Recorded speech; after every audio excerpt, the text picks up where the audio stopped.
Got my man Noah here. I didn't think it was appropriate for have us both on the beanbag. Maybe if you get a second show, Yeah. we'll see. So, Harrison's not feeling super well, so we don't have him behind the camera today. Oh, you want to go live on your phone? If you have questions during this process, once again, it's going to be on YouTube later. Shoot us a question. Noah's going to be live. Hopefully, answer some questions here at the end. We're going to talk a little new personal training. Maybe you're someone new coming on, trying to build clientele. These things. I got a few questions for Noah as he's getting started in this process and managing all that. But today we'll keep it brief. Happy Accountability Friday. Hopefully everyone's week has gone well. Little recap with my training. Nothing too wild this week. I think I did some speed deadlift today. Hook grip for the first time, and this was it. Should turn that volume down for me now. And hook grip. Today I did 100 almost 320 on the bar. I did 6 sets of 3, about a minute rest in between. And the best thing about today was I left feeling like, wow, hook grip felt good. I actually wanted to go up in weight, didn't let myself, just slowly building each week. But today was a good day, feeling confident with hook grip moving forward. So I guess that's my first question, Noah. Let's talk about how we know each other, how this happened. So let's go back. It was probably last year when you started training at Old School? Yeah, last fall. Okay. Beginning of fall semester. Right. And that's because you knew, how did you get into Old School? Tell me that story a little bit. So I went to Columbus State for the Sports and Exercise Science program. Met Don, had been following Corey and like Max Effort, and I followed you and Coach Treadway. Yeah. And so like I knew you guys' names, but obviously I'd never been around to met you guys, and busted out of my classes. The only thing left I had was an internship. Sure. And Don was just like, I think you would fit in really Professor well. Don. Yeah, Professor. Yeah. If you guys don't know Don lives with us. How old? Do you know how old Don is? I'm saying mid. Don's the man. Don just squatted like 520 in a meet. Don was one of the first strength and conditioning coaches at OU. I think was the first strength and conditioning. Shout out to Bobcats. Every time I talk about them, shout out to Tyler Treadway. But Don's been someone who's connected me with some other trainers too, and I think Noah's definitely risen to the top, and would love to keep Noah kind of in the mix here, and hopefully help him build his business as well. But yeah, I want to hear about that first day at Old School, and if you remember specifically, what it was, because I'm always intrigued by people's perception coming in there. Definitely was kind of intimidating, but I kind of expected it. Sure. Did Don give you hey, Noah, we train at 4? Did he give you any precursors, or did he just really show up? Okay. I don't even think he knew I was coming the first day I actually went in. Okay.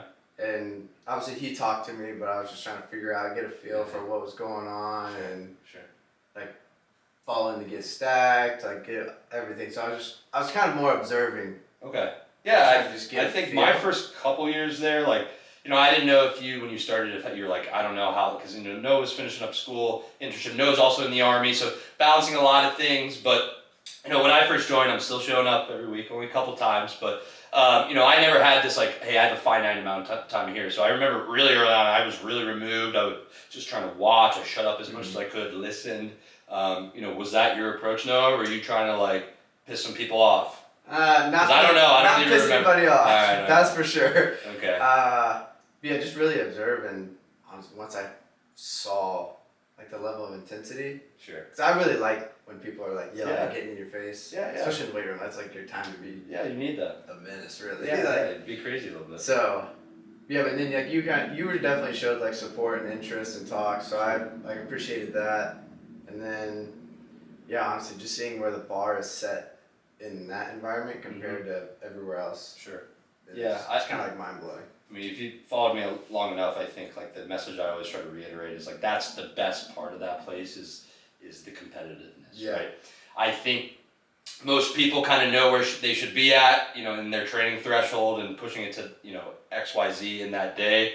But at Old School, it's just another step up, right? Because I'm not going to lie, ego takes over a little bit, and we want to compete, right? And it's learning how to balance that, especially when you're in an extreme group. Yeah. So that's an interesting perspective, no? I think, so you started there so it would have been fall of 2022 then, correct? Yeah. Was your first kind of time there? So how long were you there roughly, showing up consistently, would you say? I went to the morning trainings for a little over a month. Okay. Were you someone who was working out in the morning before all this, or? I worked out in the morning most. I like to that's the first thing I do is get in and work out. Yeah, but not 4 a.m. 4 a.m. The only time I've consistently woken up for 4 a.m. any like exercise is the army. Okay.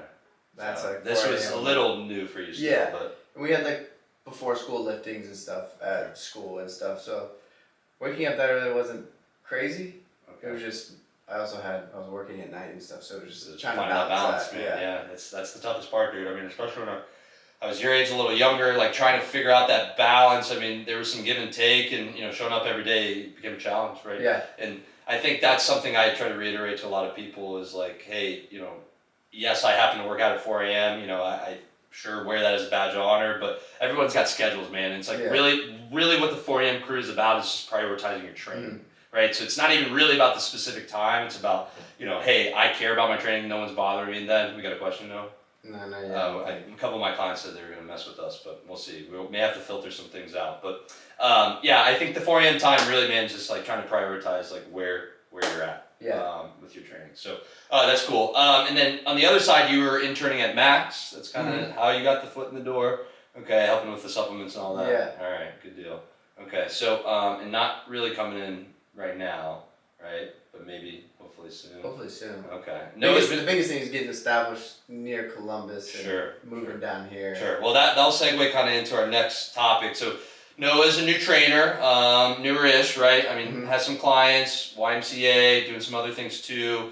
So Noah we were at Three Tigers Brewing for the old school brown ale release. Noah came up to me. I was already beer deep. I didn't know this, but when you buy a beer, they have to crack it open for you. I bought two, thinking I was going to take one home, and here I am. I'm like, no, I got to slam this. And Noah, he knew. He saw me kind of tipsy, and he's like, I'm going to ask Zach now to shadow him. So Noah got in. We had a good session yesterday. We saw two of my clients, Aubrey and Tyler. First impressions, like, I don't know exactly what your experiences were, Noah. I mean, I know a little bit about training at the Y, but we were at the warehouse gym where I rent space down here, with Aubrey first, then Tyler. I mean, what impressions did you have, I guess? I mean, in terms of a very focused gym where clients and personal trainers are training, not really a membership style gym, right? Yeah, I really liked that because I think, like I mentioned it yesterday, the educational aspect and like personal relationships and making the client feel appreciated and like focused on is huge for something that I value and what I want to implement into what I do. Definitely. And that's a big thing I really try to pass along to maybe someone just starting out is like understanding your environment. The reason I can charge a higher price, Noah, is because I don't necessarily market as a private session, right? Yeah. But the space I'm in, it's very quiet, right? We noticed that I for the most part yesterday. No one's bugging us, right? I'm very attentive with the client, and the client appreciates this, right? So, I will say to someone who's looking for maybe getting started on their own, pay attention to these things. Environment, right? Like who else is in there? Is it more members? Is it more other trainers? Because where I'm at, it's a lot of trainers, right? And they're going to be respectful of what you're doing, of course. They're doing the same thing. So I think it's important to understand like the dynamic of where you'll be taking clients at, right? And I think on top of that too, like, it's important.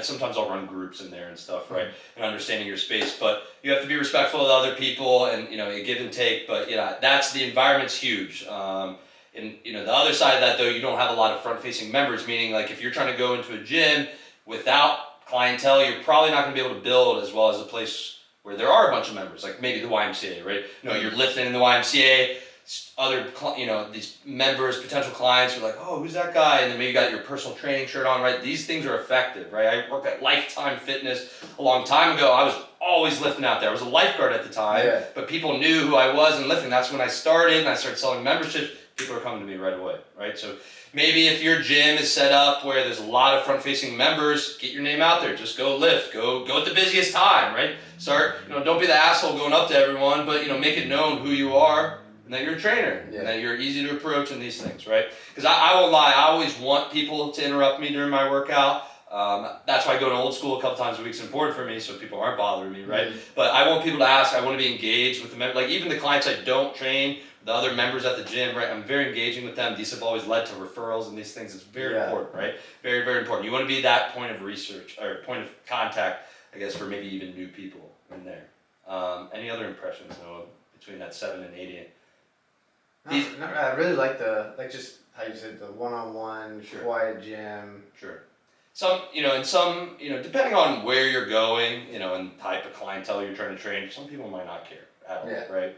But I think for, the overarching theme is like if you can create this environment, especially for most of the guys I'm training, a lot of these people still are novice based. Maybe they haven't been into the gym before, maybe they haven't been in the gym in a long time. They need to feel comfortable. Yeah.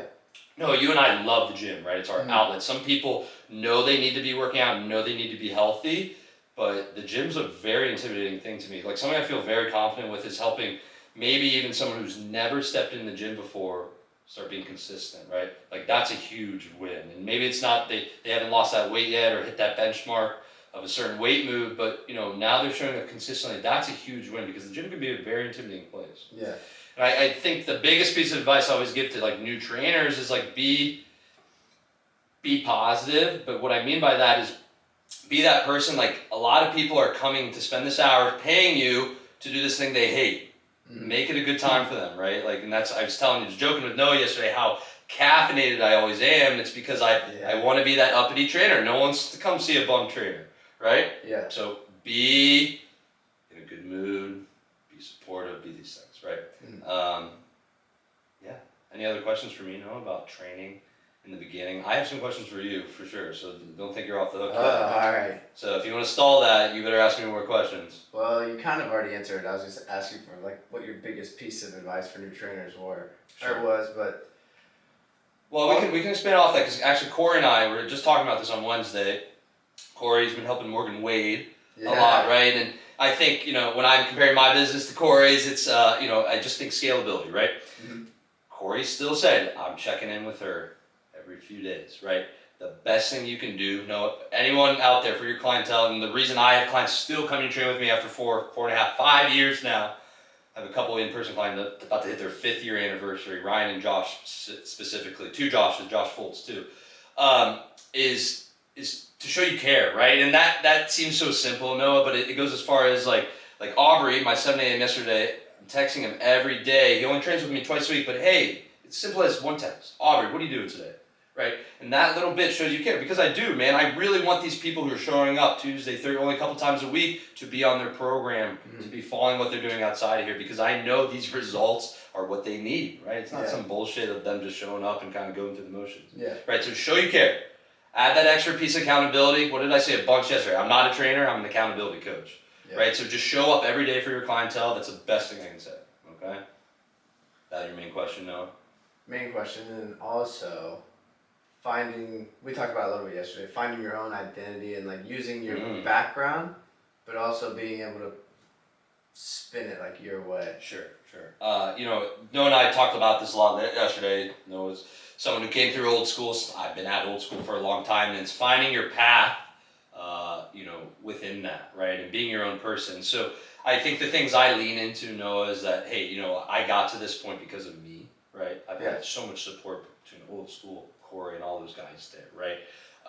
But I'm able to add my own twist on it, and I understand people keep showing up for me because I put in my twist to it, but I make sure it's authentic, right, man? I don't change anything about who I am. I'm kind of a loudmouth. I curse a lot, right? I joke. I'm probably a little sexual sometimes. I just try to be funny and be myself, and make people feel comfortable, right? Like that's the best thing I can say. Like I focus on. I know I'm really good at matching people's energy. So my clientele that come in a few times a week, I'm matching that energy. All right, we're feeling a certain way this day. Maybe we back it off a little bit. The big part of this too is, dude, like. This isn't people's full-time, like they have a whole other shit going on, right? Maybe if it's a client, they're just being healthy, whatever, they want to hit 500 pounds on a back squat, whatever that is, we're getting them to that point. Let's be authentic in that, and I'm just going to match what that client gives me. So, honor what you've known and who's taught you, but be yourself and be confident in yourself. And I'm still finding this a lot. Yeah. I mean, it's like a path. Oh, see, you're a grown boy. Puberty. So, I think, that's something I'm still working on, but finding your own path is tough. But, be true to who you are and just lean into the things you've been taught, but keep expanding off that, right? Like, not my entire education doesn't just come from old school or wherever, right? It's like I've had all these bits and pieces who make me who I am. So I lean into that, man. Like, that's my best advice. Don't try to be someone else. Use the best things of those people. And I feel like as long as you're true to yourself and doing like just acting how you would normally act, you're gonna attract the crowd that you kind of mesh with the Exactly. best anyway. Exactly. I'm going to be honest, most of my in-person clientele are not powerlifting clients. Yeah.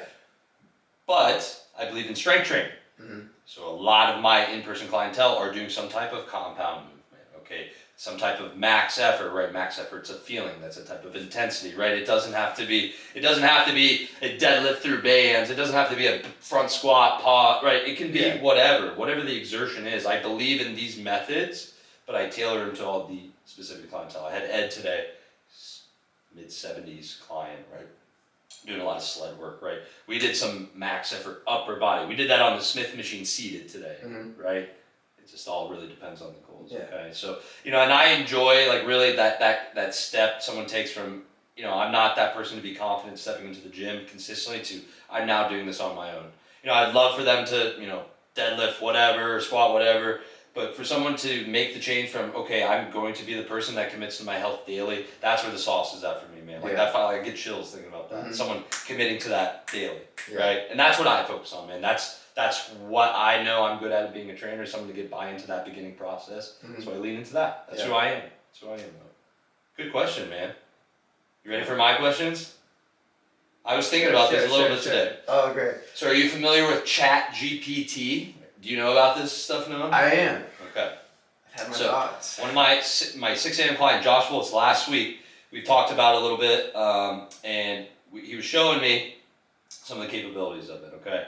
And you can go on ChatGPT and say, ChatGPT, write me a workout program. And you can do parameters, which are crazy. You can be like, hey, write me a strength program. I want to get stronger in 6 weeks and only work out 3 days a week. And I'm not a super smart guy, but basically what this does is it gathers all the information on the internet like that and gives you a pretty good program. He also showed me this cool thing. He said, write me a full egg diet. It was all eggs, right? I mean, silly as shit, but like basically this is able to curate everything that's ever been talked about or written on the internet into a specific need, right? And especially if you're good at setting the parameters, it could be really helpful. So here's my question though. Do you think, with all this shit coming, do you think like the accessibility, and I have an answer to this too, so I'm curious what you think. Do you think the accessibility and need for trainers, gyms, and these things will be here in 10 years, 15, whatever it be? Like, do you think, I'm not gonna lie, when he first showed me this, I was like, oh fuck, what do you need me for? But I'll let you kind of expand off that, and I'm curious what you think, Noah, putting you here on the spot. I think in 10 years, yes. You think it could affect our... No, I think there's still going to be a need. Okay. I think it may go through like a phase where the demand kind of drops. Sure. But I think the one-on-one and social interaction is a lot more important than people realize. Yeah. And I think a lot of people learned that through COVID and quarantine. Social interaction is huge in health in general, mental health. Super important, man. Community and... I mean, so I think it may affect for people like, oh, I don't need to go see someone because I have all this information here. But obviously, the information's already out there somewhere. Yeah.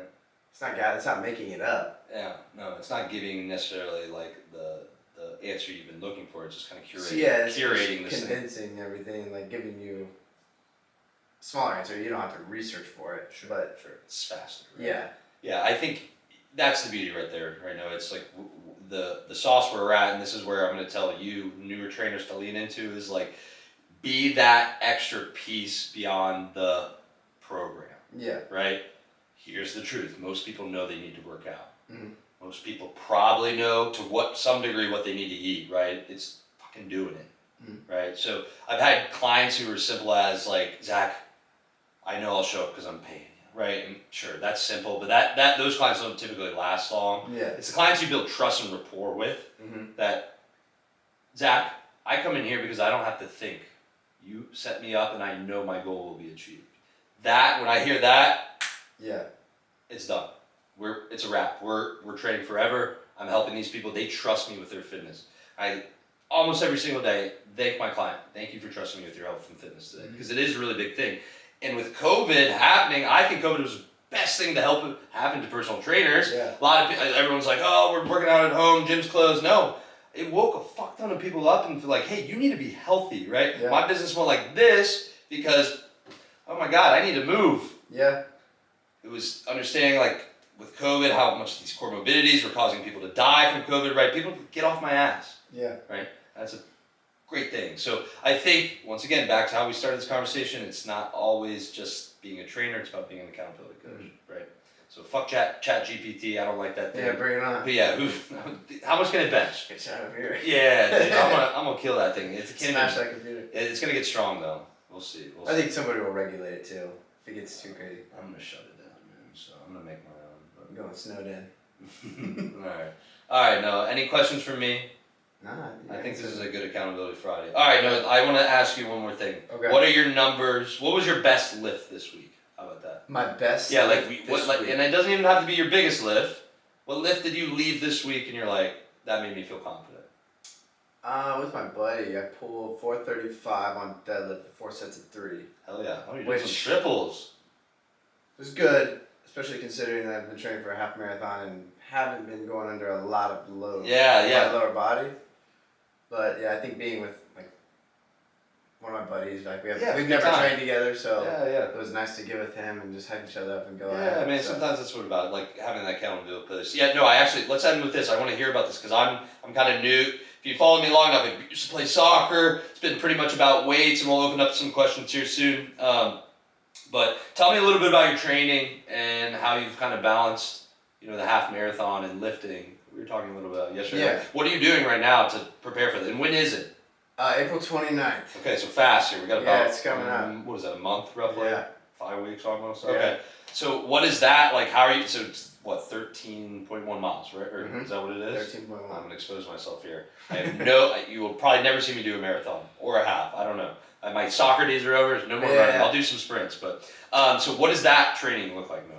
So as far as running, I'll do 1 day of interval training, whether it be like on a treadmill, like 60-second sprints, Okay. 60 seconds just kind of jogging. Kind of like a hit almost. Yeah. It's like ebb And flow. then some days I'll do just like some contact drills, plyometric work. Okay. And then another day I'll just go out and do a long, steady state, just 45 minutes, just go out Okay. to see how far we can get. Okay. Not really focus on pace as much. Sure. My Just ego towards the end tells me you'll to pick it up a little take bit. it off. Yeah. But So that's the more running aerobic Yeah. stuff. Like what do you like lifting wise? What do you do? lifting, I'll do some front squats, no heavy back squats. Okay. How many days a week are you lifting right now? 4. Okay. I just want you to be specific because Yeah. I have so many clients now like, Zach, I want to lift and run, and I believe you can do anything. Yeah. I really can. It's just about understanding programming and like how you put Mhm. pieces together. So okay, so you're lifting 4 days a week. Mhm. Okay, what do those 4 days look like? So I usually still have an arm day towards the end of the week. Fuck Yeah, I get an arm pump. I hit arms today, baby. Yeah, Yeah, look at this. Get that bicep back. Rip it. All right, one arm day. I'll do a chest day. Oh, my chest and back. I don't like to do just chest. You like chest and back. Yeah, I like No the pump it gives you in. Keep it even. It's about Keep it the- even. Arnold always talked about training antagonist muscle groups, meaning Yeah. muscle groups that pose each other and how that helps with your pump. And I will say, if you're you can get through workouts a lot faster when you're supersetting antagonist muscle groups, right? Because like if you do a bicep curl and then you want to do a tricep movement, you're not taxing your bicep, right? Yeah. You can go back and forth, back and forth. So I would say to someone, hey, you want to get through a workout quick, pair it with muscle groups that work Mhm. opposite of each other. Okay, so that's day 2, chest and Chest back. and back. Okay, what do the other 2 days look like? We'll do a light leg, like speed kind of work. Like Right, because you're running a lot. Front squat through bands, Okay. and then Are you going intensity wise? Like, are you trying to grind through that? Like, are you trying to like be heavy, or is it just I'm like trying more volume? fast. Okay, speed Yeah. through the bands. I Trying like to get it. fast to the bands. Every other week I'll pull heavy on deadlifts, and then Okay. the other off week I'll do speed pulls, Sure. so I'm not like overloading too much. Okay. And then That's about it. One rest day. one complete rest day. Okay. Do you The change? 45-minute jog, it's not like super taxing, Sure. so the intensity is not Sure. crazy high. You feel probably pretty good after it. Yeah. Yeah. He's a good runner. Does your nutrition change at all on these like running days? Or are you doing anything That I'm different? still trying to figure that because Figure it I have out. to eat way more than what. Sounds like you're eating a lot right now. Yeah. Okay. Way more than what I would. But you would say on just a purely running day, you're keeping it somewhat consistent with Yeah. your Yeah. lifting days? Yeah. You know, I think the reason I know all these questions, I have journals upon journals and logs upon logs. No, as a trainer, you have to look at yourself as a test subject, right? Like, and like we're always testing, right? Like, I really don't think anyone has it all figured out, right? Because I think, you know, in another 5 years, it's, you know, who knows, maybe CrossFit's more popular, whatever it be, right? Like, we're always testing and seeing what's working. And right now, it's a lot of like, hey, can I do this marathon and then bench whatever? You know, that's cool, you know, and you know, I believe, you know, and I think maybe next Accountability Fridays we can have you on, maybe too, Noah, again, but I want to talk about some like boutique fitness, you know, places like Cycle Bar, you know, Orange Theory, but, you know, at the end of the day, like, if you're moving, this is a good thing, right? So whatever the goal be, right, if that keeps your adherence up, it's a good thing, right? So I think we'll have to have you on again, though, Noah, and talk about, you know, how this training is maybe after the half marathon. Yeah. And talk maybe about what you think. Yeah, definitely experimenting stuff, because after I deadlifted that one day last week. Yeah. Not the next day. The next day after that, I went out and I tried to do sprint work, and I pulled sumo. My hips were shot. You know? I felt like I had bricks on my feet. Yeah, sprint work, you know, I would consider that like maximal effort. Yeah, right. it So was it may be tough not after a good like idea. a heavy lower. Yeah, not a good idea for the. But hey, test and retest, right? Yeah. That's what we're here for. So, all right. Any questions? We're gonna start closing this up. We kind of did this last minute. No questions. That's all right. Shane on here. I don't know. He told me he's gonna mess with me. Any questions? People just saying hi or logging in. Yeah. All right. No Well, question. Happy Accountability Friday. Thanks again to Noah for being here. We'll be back to kind of our regular scheduled programming next week, but appreciate you tuning in. Thank you.